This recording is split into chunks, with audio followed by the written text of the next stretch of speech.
how to add or remove users from remote desktop on Windows 11.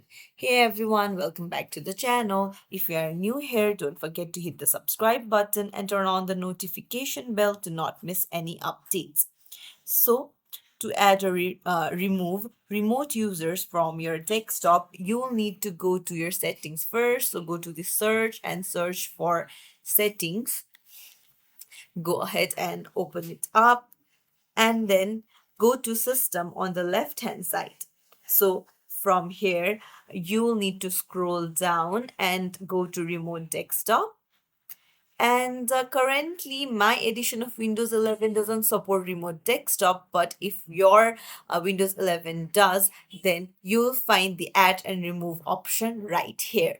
It's as simple as that. If you found this tutorial helpful, don't forget to like and subscribe to our channel for more tips and tricks. Thank you for watching.